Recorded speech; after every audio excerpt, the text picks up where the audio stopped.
Okay, excellent. We're off. So it's a real pleasure to introduce Shauna. I've I had the pleasure of getting to know Shauna over the last 18 months or so because we're on the same PhD program. And Shauna's research is, it's really very exciting. As you can see, she's an Irish Research Council scholar, so she was. You can tell immediately the quality of the research because it's such a difficult hurdle to get over. So huge congratulations for securing that scholarship, Shauna. It's a big achievement, as you know. So, like, Shauna's research is it's exciting, but it's highly relevant. And like, when we're thinking about improving outcomes for children, one of the most exciting areas, I think, anyone who has kind of been on the receiving end is the wrong word, but received teaching through this method knows how powerful a method it can be for teaching and how it really accelerates outcomes for students, and how, like, speaking from personal experience, how much I enjoyed it, which may sound like an unusual thing, but I really enjoyed doing this kind of thing. So John is specifically going to talk tonight about the social validity, how it matches what's important for students of teacher implemented precision teaching. So I'm going to hand it over to you, Shauna, and then at the end we'll have a time for a chat. There will be a CPD certificate available for this session. That'll come afterwards. So I'll post Shauna's talk, the recording of Shauna's talk, on the website, and on the page then there will be a link to receive the CPD certificate. A little bit different to how we usually do things, but that's just unavoidable this evening, I'm afraid. So that link will be on the website after it's hosted. So can I hand over to you, Shauna? I'll turn my camera off then, and if there's any technical issues, people can try and give me a shout. I'll try and fix them. I may not be able to. Let's hope for none. I'm trying now. So let's go again. We'll try again. Sorry. No worries. As I said, speed test told me my internet is fine, so I'm not sure. Okay. Apologies all, and I hope you can hear me now? Strange. Yeah. Okay. Perfect. So as I said, thank you all for, well, as I said, but you couldn't hear me. Thank you all for joining this evening, a very wet evening in Galway. So feels like the middle of winter here.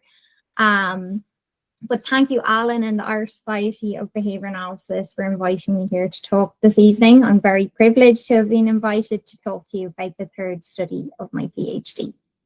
So I was going to say, as I said, I can't, none of you heard me, but this study is part of my wider PhD research, which is focused on developing effective teacher training in precision teaching. So very much moving precision teaching from researcher-led experimental research to moving it into real-world settings and seeing what adaptations are actually find taking part in our using precision teaching in their classroom. So this research was developed during COVID-19, and it became very apparent to us that kids from educationally disadvantaged backgrounds were having a much different learning experience than their socioeconomically advantaged peers. So we knew when these kids came back to school, we needed to catch them up fast. So this is very much where this research has stemmed from. And as Alan had mentioned, I was really lucky to have received funding from this from the Irish Research Council. So very grateful. I want to acknowledge them as my funders here tonight.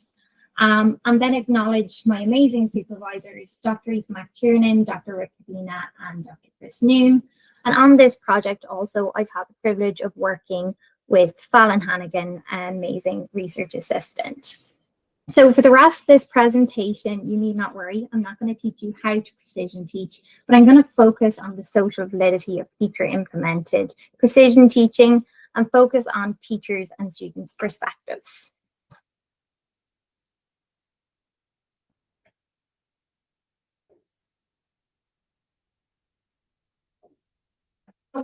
So a bit of background and some key concepts. As I said, I'm not going to teach you how to precision teach. If anyone here has took any of my trainings or is on the Masters in ABA or has done it with us in the University of Galway, they will know that I struggle to get through precision teaching in 3 hours. So I'm not going to give you all that content tonight, but I will give you a little bit of background information that will set the scene. So to start off, what is precision teaching? So our definition that we would typically use in training would be, it's an approach to teaching and learning which facilitates continuous assessment of student progress. And through this continuous assessment, we can identify any learning difficulties and the need for additional supports. And this helps us to promote fluency then across academic domains with the hope of accelerating their learning. And then for the technical definition, you can see it here, quite similar.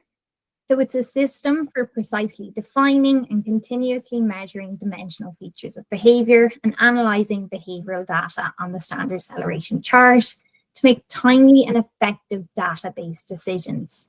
So this is very much it. It's not an intervention to say, it's more a measurement system that can help you assess how you're teaching and what changes you might need to make to support your learners. So then, very broadly, this is the system and the steps that we follow. So technical term is pinpoint. So the first thing we do is we define a skill. So this is really precisely knuckling down the target we want to talk about or we want to work on. So in our case, in this research, we focused on math skills. Then you choose your practice approach. So you arrange your instruction or practice. So precision teaching is a really flexible system. It doesn't matter what teaching method you're using. You can use this with any method that allows you to count behaviors and also measure the length of time that it took to do those behaviors. So frequency building, we'll talk about that today. That's the most common use of precision or intervention combined with precision teaching. So that's them kind of 1 minute or different timing periods, most commonly 1 minute, bursts of practice, you count up how the person did, and then you chart their responses. That's what most people think of when they think of precision teaching. But as I said, you can use this with any of your teaching methods. This is just your measurement system. So then once you've done your practice, you record it. So you record, in the case of maths, you might record how many sums the kid did correctly and how many they got wrong. In precision teaching, we call those learning opportunities. And then they go on the standard acceleration chart. So you would chart that. And from that, we've got this beautiful learning picture where we can go, oh, are they going along with the minimum progress line we've set? If not, we might need to make a change. And if they are, great stuff, let's keep going. And it goes round in a cycle. Then we just try again. If your intervention's not right, you don't need to worry. Your data will quickly tell you again. So another key concept that's really important to talk about with regards to precision teaching is fluency. So as I said, precision teaching is often combined with frequency building to build fluency. So fluency is accuracy, so that's a 100% and your speed. So you're not just stopping when you get your learner to 100% on a maths test, or for some behavior analysts out there, if you're doing discrete trial teaching, you're not going to stop when you get to that mastery criterion. You keep going to promote fluency. So that's accuracy plus natural speed of responding. So it's not super fast where the person can't breathe when they're reading. It's that natural kind of prosody approach. So until something is second nature to the learner. So accurate, for example, a student who gets 10 out of 10 on their math worksheet, but you see them laboring through it. They're counting on their fingers. They're trying to work it out. They're looking at the number line. They're going back and forth. Fluent is the kid who gets 10 out of 10 on the maths test and flies through it. They get it done really quickly and they're not using the finger counting strategy. So that's just one example. So this all sounds great, right? We see that it can accelerate learning, all these things. Sounds really good. But actually, when you look in real life public schools, it's actually not being used. The use in public schools is minimal. And in the research, in a recent systematic review by McTiernan et al., et al., I was part of that review. We found that researchers primarily served as intervention agents. So it was always the researcher going in, running the intervention, and when they left, so too the precision teaching. It wasn't really staying on because the teachers hadn't been trained. So in order to increase this uptake in schools, we need to actually consider training teachers, but we also need to see what aspects of it do teachers like, what do they not like, what aspects do kids like, what do they not like, and also consider how feasible and acceptable this is in a busy classroom setting. So then, on to social validity. So for those of you maybe who aren't from a behavior analysis background, this is something we talk about very regularly, but very much talking about acceptability of an intervention. That's what I'm talking about here. So it ensures that we're exploring problems of social importance. So when we think to ourselves as teachers or as behavior analysts, behavioral psychologists, why did we get into this field? Why are we doing this research? It's not for those extra letters after our names or our names on a research paper. They might be nice benefits, but if you think about why you really got into the field, it was because you wanted to help. It was because you wanted to make a difference. So if we're not exploring problems of social importance, you need to consider, are we actually making a difference? So there's 3 levels to social validity that we should explore. That's the social significance of goals, social appropriateness of procedures, and social importance of effects. So are the targets that we're setting for our consumers, whether they're students, whether they're teachers, are they actually something that they want to work on? Or is it something that I've chosen that they don't care about? What about the procedures? How do they feel about them? So they want to get these results, they want to work on this target, but how do they feel about the actual intervention? And then the social importance of effects. So this is, what do they think of the results? That lovely blue standard acceleration chart, those lines on it are really important to me. But do they mean anything to the kids? What do they mean to the teachers? So considering them aspects, what effects do teachers and students want to see versus what I want to see? So just considering those aspects. And when I think about social validity, I think about it to myself that this is my learning opportunity to do better. I don't want them to tell me it's perfect. I want them to tell me what they don't like so that I can learn from it and make this better and more accessible. Okay, so where does social validity stand then in applied behavior analysis, decision teaching in general? So in a review of the literature published in JABA, so our flagship journal, the Journal of Applied Behavior Analysis, from 2010 to 2020, only 17.6% included social validity measures. That's tiny. And it's not that long ago.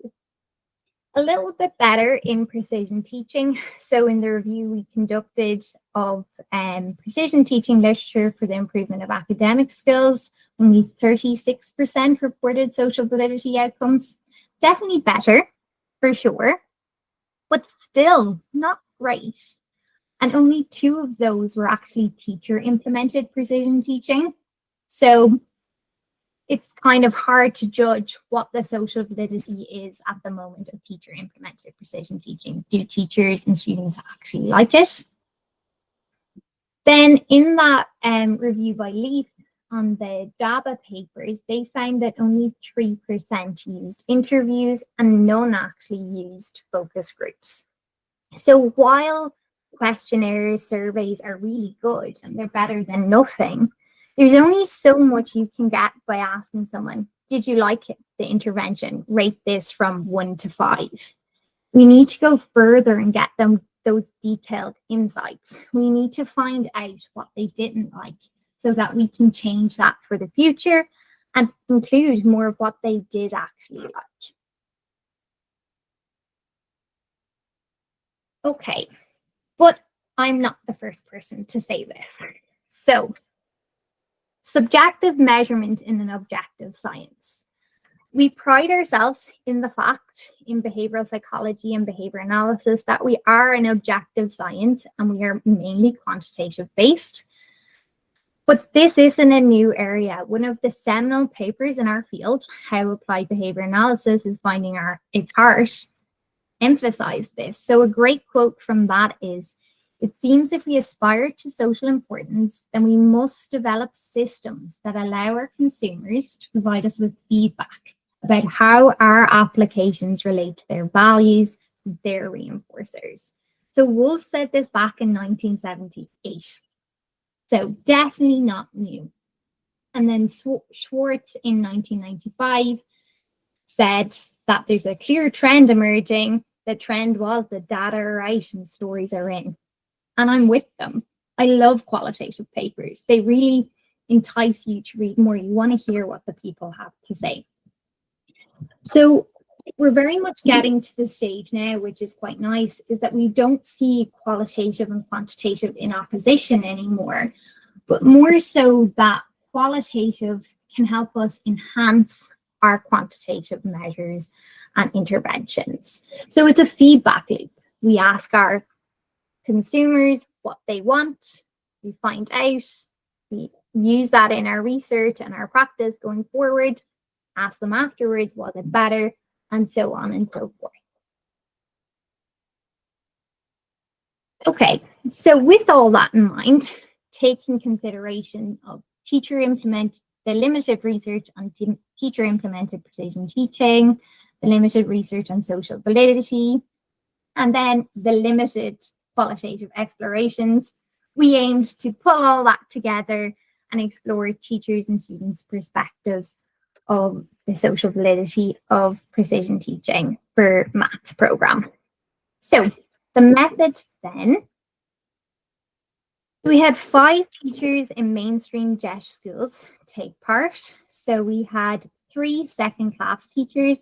So for anyone who's joining outside of Ireland, these kids are usually about 7 or 8, and then 2 third-class teachers. So these are like up to 10.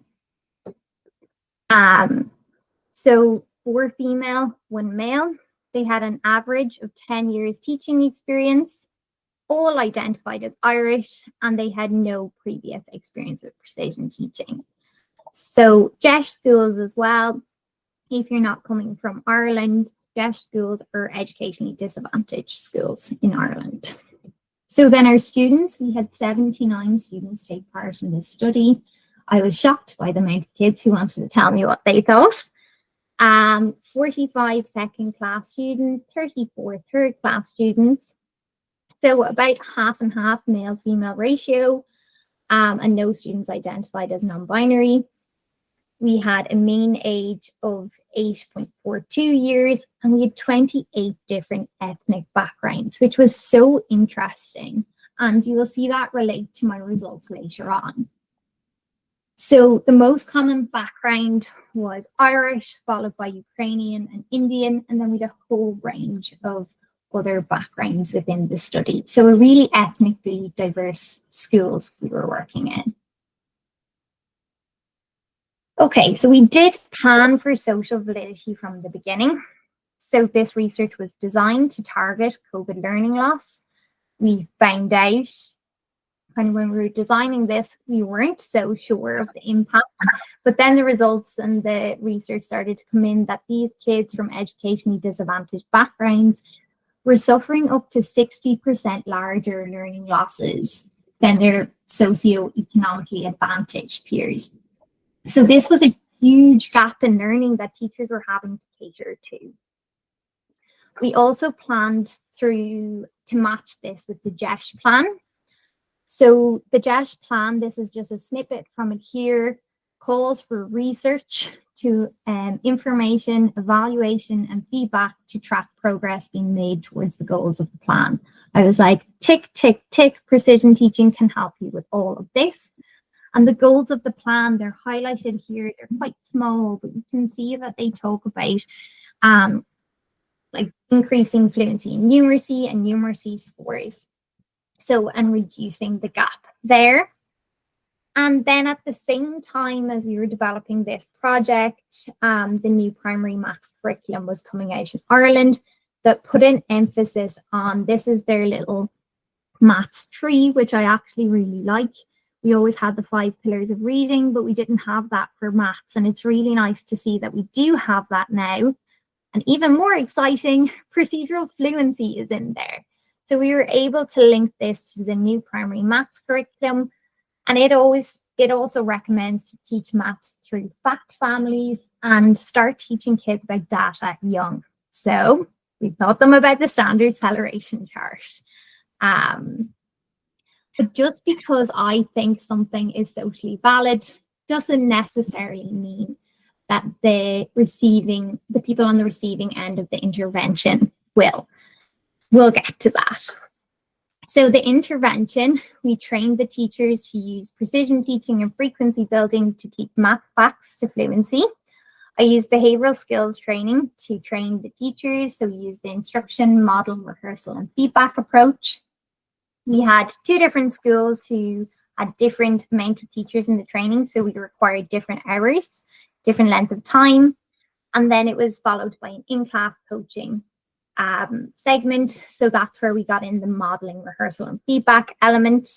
And teachers implemented precision math for approximately 25 minutes daily from March to May. So this is what the intervention looked like that the teachers implemented. So the target skill was see right answers to plus minus math facts. And the practice approach we used was frequency building. So those 1 minute kind of bursts of practice, as I said, they don't necessarily have to be 1 minute. They were just what we used in this classroom, or these classrooms. They used the Morningside Math Facts curriculum. The kids self-corrected their sheets. They recorded their scores in a score booklet and then inputted their scores into Precision X using a smart device. So this is a virtual charting software, which is fantastic. Then the decide component, we had a minimum progress line set on their chart. So you can see that there. I don't know if I have access to my mouse. Let me see if I can get my laser pointer. So you can see this purple line here. That's the minimum progress line. So this was set at times 1.25. So we wanted the kids to be learning 25% at least more each week. So we had rules set in place for the teachers to follow. So if the kids had 3 dots below their line, they needed 3 consecutive dots below the line. They needed an intervention. If they had 1 below the line or 2, that was fine. Could have just been an off day. And then if they got to this yellow band, they'd met their level goal and they leveled up. And then our reinforcement that we had in place was a token economy. So kids could earn raffle tickets, and you can see the token economy is down here in the bottom corner. So every kid had this on their desk, and they were working for different things. So they could earn raffle tickets for good listening, working well, beating their score from their previous timing, and then leveling up, so meeting their frequency aim, which was usually 50 correct in a minute. And every time I say this, people are like, there's no way a 7-year-old child can write 50 numbers in a minute. Well, you will be shocked. They can, and they can do it really well. So they could win things in the raffle then at the end of the week, like pencils, rubbers, keychains, stickers, for example. So that was that study. There was a quantitative part of it, which was the second study of my PhD, but the study I'm here to talk to you today about is the qualitative one. So this was qualitative research. So once they, teachers and students had took part in the intervention, the teachers had ran, we then asked them to take part in interviews and focus groups. So we obtained informed consent, assent, and permission to record. So we had 5 individual semi-structured interviews with teachers and 16 focus groups with students, with 4 to 6 students per group. As I say, I was absolutely shocked the amount of kids who wanted to take part and share their experiences, which were amazing, and you'll get to see some of them now in a few minutes. Interview guides were developed based on the 3 components of social validity that I spoke about already, and then the theoretical framework of acceptability. For any behavior analysts listening, I really recommend going and looking this up. This came from my supervisor, Chris Noon, who is a health psychologist, and he was like, oh, that social validity thing you're talking about sounds exactly like this. But it really fleshed out those aspects and helped us develop the interview guide. And I have the reference to that at the end, so I can share that with you guys if you want. And then for the data analysis, we use reflexive thematic analysis. So results are work in progress, so bear with me with this. We are still going through the data. As you can see, 16 focus groups are quite a lot. And myself and Fallon have transcribed them all by hand. So, well, by fingers, we were typing it. So it has been a lot. So the coding stage has begun, and we are getting there with the analysis. It is work in progress. So firstly, let's highlight some student perspectives. So the first overarching and probably the largest overarching theme was it felt like, which was really nice to hear. It was exciting. But games aren't always amazing. So it wasn't perfect by any means.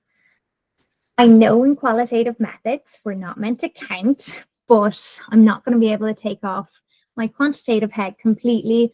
Fun was the word that came out in all interviews. It was the highest coded element within the transcripts for the kids. They all said it was so fun. So that was the aspect that kind of made it feel very like a game. It was a fun, cool way to learn maths, was what they were telling us. The next aspect was that it was competitive. So this was liked. It was competitive with self, tracking your own score every day, made it feel like a self-leaderboard. It was a nice challenge. But then there was the other aspect of it, that it started to become competitive with others. So this is not intentional in precision teaching. And we always emphasize that you don't need to share your scores, that it's only a competition with yourself. You're trying to improve yourself. But when you have such a diverse array of abilities in classrooms, it is really difficult to take away that competition with others element. And this is something kids didn't like.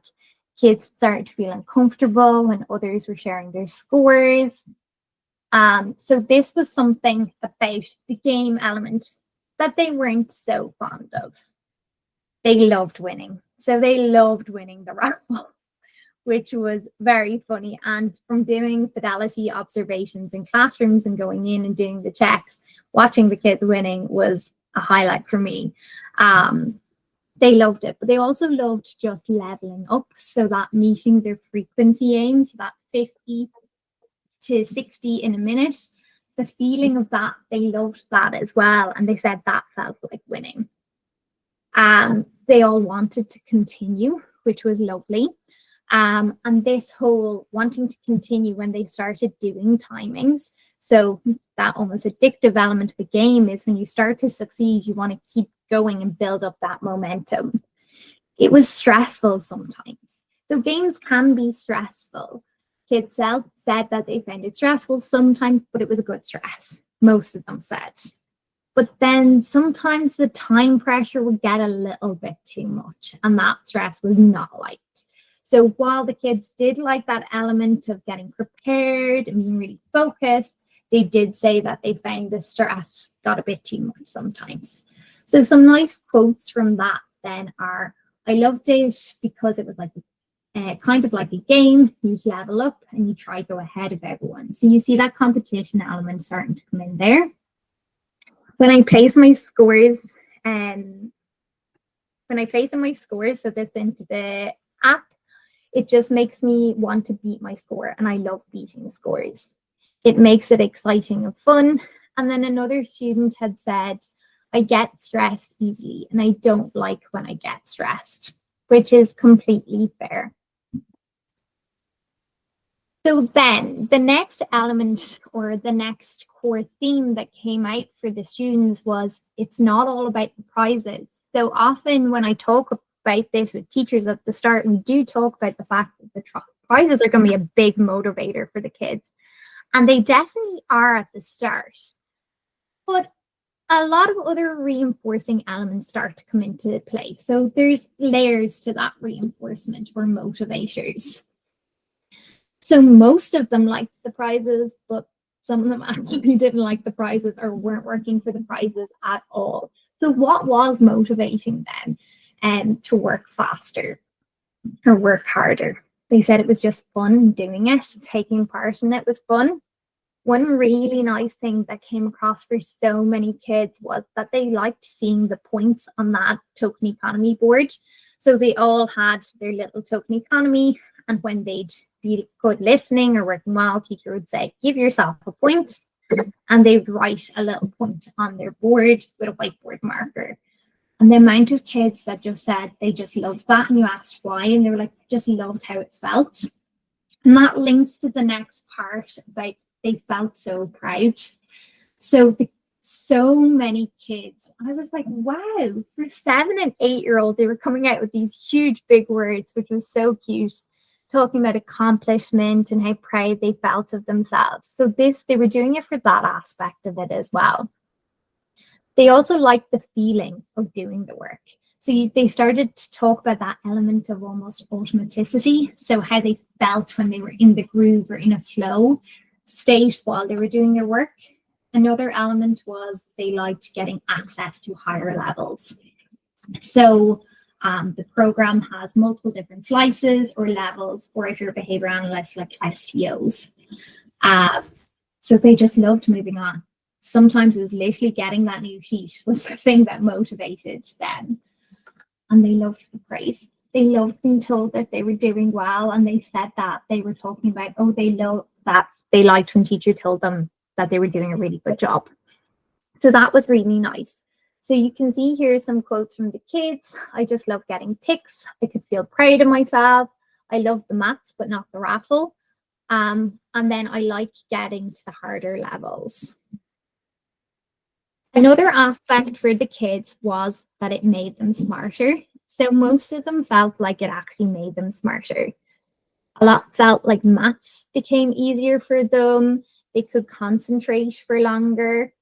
So you started to see things like endurance, these fluency outcomes that we look at in precision teaching. Kids are starting to talk about these, which is crazy, was crazy for me doing the interviews, talking to these 7, 8, 9, and 10-year-olds, and they're talking about, oh yeah, my brain's processing faster. They got faster at thinking, faster at writing. They wanted to learn more things this way to get better at them. They said they felt like they gained tech skills or IT skills through using the smart devices to chart their scores. But then, interestingly, they didn't feel like it helped them get better at their maths book. So that kind of mismatch maybe between targeting these procedural fluency elements and then what's being assessed in the maths book. So some quotes on this that I thought were so cute were, it really helped your mind get better. It made me concentrate a lot more. After precision maths, I got faster at answering and my mind was processing way faster. And then you can write better and faster if you need to write a text. So like if you need to write an essay, for 20 minutes, you can. So kids are talking about being able to write faster as a result as well. Okay.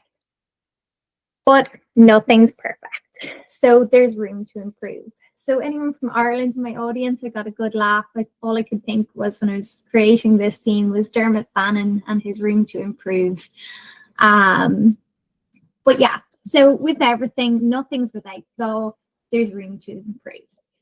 So kids suggested that we should adjust the frequency aim so that what they're aiming for to level up. So bring it down maybe from 50. This kid had suggested maybe lowering it down to 40.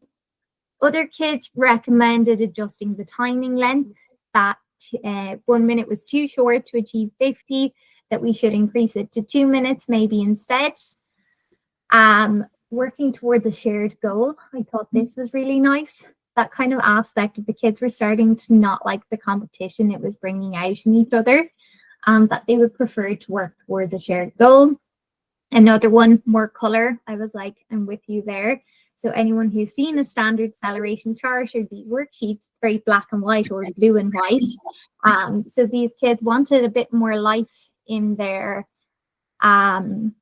worksheets, better prizes. So some great quotes on this, but this one had me on the floor laughing while I was doing the focus group. One kid was like, imagine if you open up this up, being the folder that has the prizes in it. The folder is tiny Polly Pocket and there's an Xbox inside. So that was very cute. And then kids had suggested achievement groupings so that they recognized in themselves that they were starting to be competitive, but they knew that they shouldn't be and that it's okay that there's different achievement levels in the class. So maybe one hard group, maybe less time for them, and then one easy group and more time for them. So these were 7 and 8 and 9-year-olds that were coming out with these really practical solutions. Okay, so on to the teachers' perspectives then. So what did the teachers have to say? Well, the first and definitely probably the largest theme for the teachers was this confidence booster it was for children. And I could see that coming through in the students' themes as well, how they really gained confidence in themselves, which was lovely. Teachers felt that they gained this through the individualized goals, the individual feedback. It changed students' perspectives of maths, which is really important.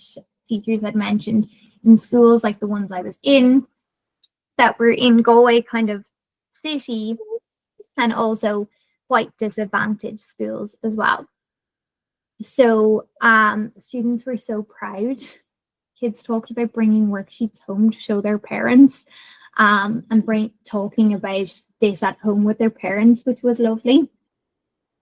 And then success was accessible to all. So this was something that came through, I think, for all of my teachers. And you've seen at the start there when I talked about my participants, we had 28 different ethnic backgrounds. For probably, it wasn't something that I assessed in my study, but I definitely would going forward. Most of the kids in my study, I would say, where English wasn't their first language or wasn't the language they were speaking at home. And they were scoring quite low in maths in general due to the language ability and the requirement to be able to read problems. So they were struggling across the board. They were struggling with their English, they were struggling with their maths or geography, history, because everything was gone so wordy.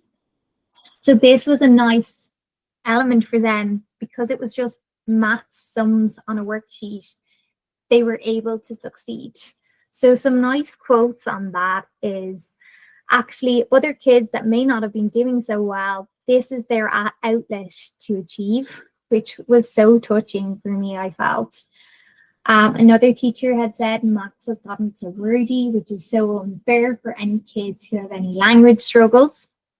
So I think it's handy to have something for them.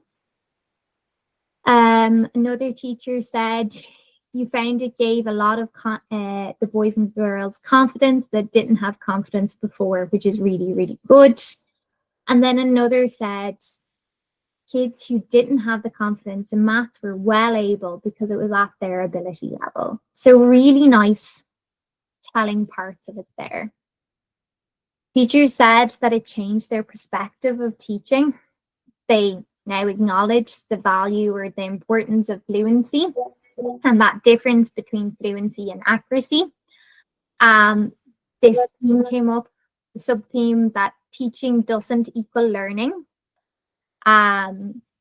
So just because this quote here is really good on it, we must finish the book, but it doesn't necessarily mean they know the maths, and that's the problem. that kind of element of curriculum pressure accompanied with teaching doesn't equal learning. They initially thought the plus and minus, or the addition and subtraction, would be too easy. They were surprised by the students that done well. So some kids might have been slipping under the radar, or actually might have been quite good at maths, but then might have struggled with the timing element of it too. They thought they didn't have the time for fluency, completely understandable. And it's come into much more aspects of their teaching. Apologies, that's a typo there, it should say teaching. So another quote there that's telling on that is, some kids really surprised me, some that did well, some that didn't do well. Teachers highlighted that it kind of showed them, like that, kids that were slipping under the radar, that might have been copying off peer, or might have been taking really long to work out the sum, but they actually weren't able to use it in the real world because it wasn't fluent. Teachers had said that they'd never done anything like this before, where the children were timed and they had a score that they had to aim for every day. And that they've started to use this in their Irish lessons. Another teacher had said she'd started to use it in her maths lessons with regard to just timing performance and counting up how the students were doing. So really, really interesting parts there. But as I said, nothing's perfect. So teachers did say it was a lot of effort, though. A lot of effort that I totally empathize with, because I was going into their classrooms and watching them implement this, and it was a lot of effort. So I really admire their persistence in keeping going with it. There was a lot of organization. So all the different worksheets for all the different STOs, or the different levels, multiple kids on loads of different levels, loads of different progression rates. So some kids were flying through it and needed lots of sheets for leveling up, whereas other kids needed lots of interventions, and the teacher needed to review their charts and go, oh, actually, this kid needs this. They had to deal with curriculum pressures, so they still had to get through their normal maths curriculum while doing this 25 minutes every day. DESH schools, these disadvantaged schools, are busy. As I said to pretty much every teacher I've met while doing my research, is I think they need like a PA or something, the amount of emails, everything coming in. So I have great admiration for these teachers. DESH schools are busy places. It was stressful at the beginning. They did acknowledge that it gets easier, and having an extra person to support them was really helpful with that. So some quotes there that kind of help you understand what the teachers were feeling are, so this top one there, by the time you have them ready, their equipment they need, they have their folders, they have the page open, you do a few runs, so a few timing, they correct it, they get the iPads out, you get the iPads collected. Yeah, I would say it's a lot of effort, which is fair. It is a lot of effort. There's usually a few pencils lost in between, or need to go to the toilet. All those things that can interrupt the flow of it. Teachers talking about that they only have 40 minutes for maths per day, and they're trying to fit in all the different aspects of the maths curriculum. Another teacher said that they remembered feeling quite stressed, actually very, very stressed in the first couple of days, like, I can't do this. And another said, and at first it felt like it was a lot to take on. There's a lot of bits to it, but once it's up and running, it's really easy to keep going. And that's a really nice aspect of it as well. So it was a lot of effort, but teachers kept this going after the intervention or after the research ended, which was kind of a telling aspect for me. But I think what it highlighted for me is that the ability grouping. So when I trained in this method, I trained in Morningside, which is a private school, that kids are grouped by ability. But in Ireland, in our schools, particularly in DESH schools, there is such a wide range of abilities. So having to account for that in a classroom is quite difficult, and then individualizing it is really difficult as well. So I really admired the teachers with regards to this. Another aspect for teachers was that it benefited some more than others. So some students didn't have the organizational skills yet to do all those bits to it. Some kids had anxiety around timers. Others started to compare themselves to others.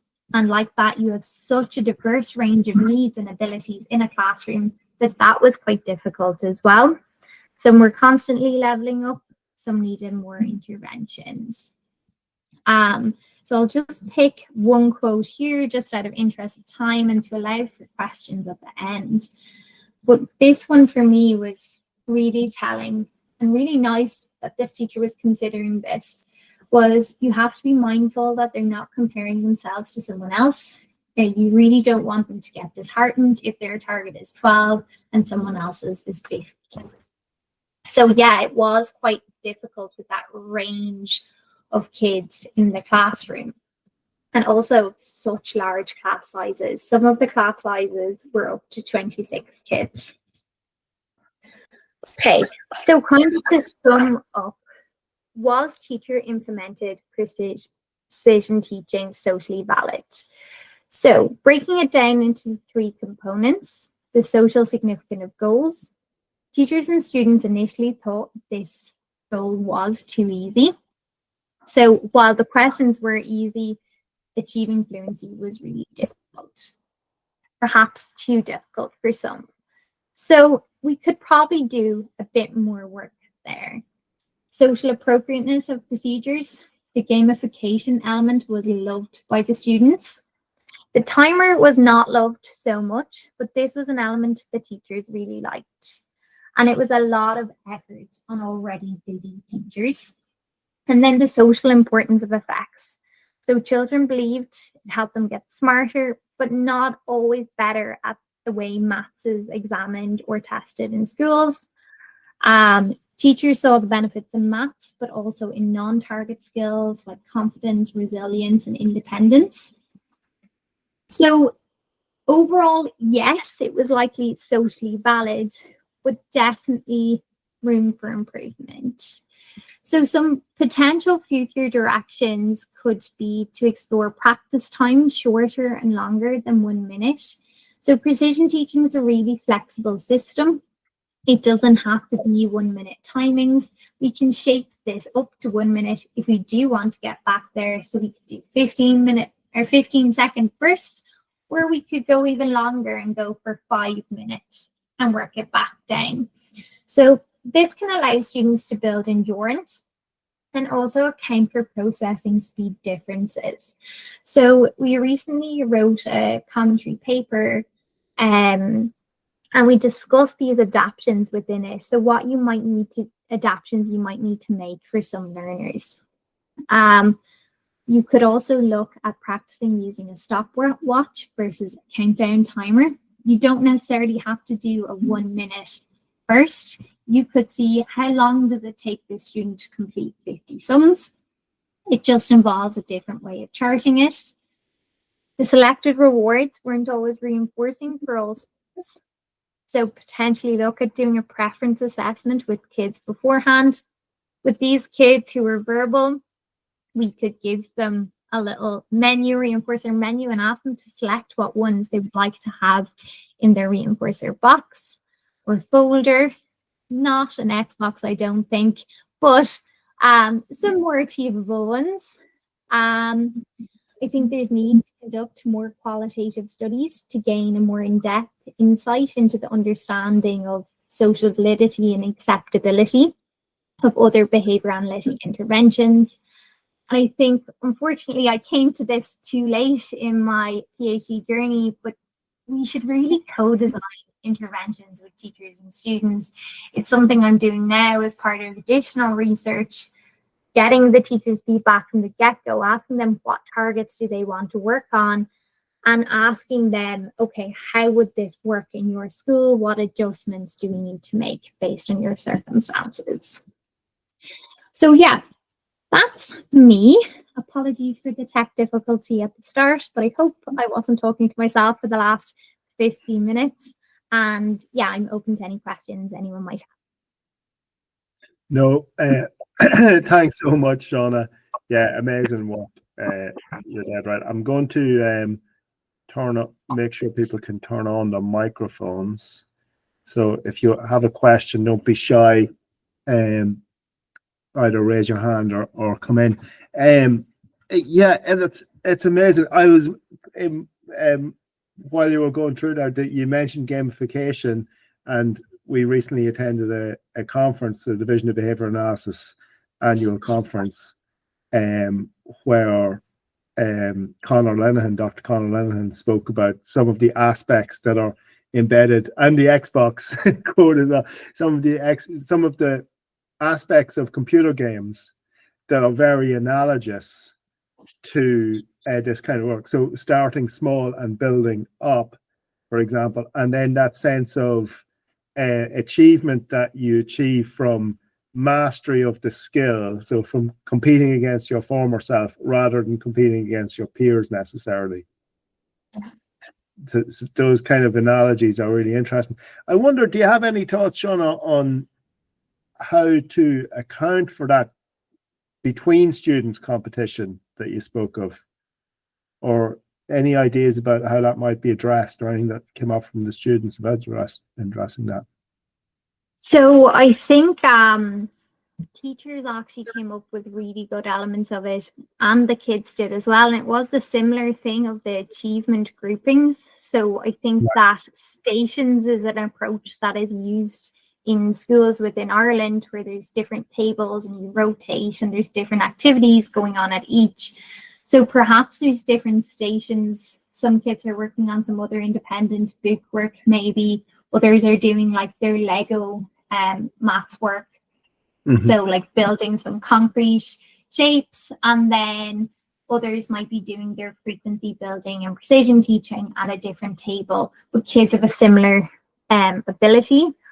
I do think that we could integrate this more within the Irish continuum of support, or those who are joining from other countries, the response to intervention framework. So this was very much your whole class approach, but some kids might need that element of their interventions maybe outside of the classroom with their set teacher, so at that tier 2. And then some kids might need that more individualized approach at a tier 1 level. So I think that would help us reduce that in competition, but I also think the shared goal. So the fact that that kid came up, and what her idea was that there would be a jar that they would add marbles into every time someone got a point, and when the jar got to a certain level, they would get a shared prize. So that's extra yard time, or get to dance to a song on YouTube. I was just blown away. This kid was 7. That's a brilliant idea. That's yeah, isn't it? It's excellent. And the insight of the children into what was happening is remarkable as well. But you know, being a parent, I know how they can surprise you. You don't know what's going to come out in them focus You don't know groups. what's going to come out. I'm going to turn off the recording just in case that is.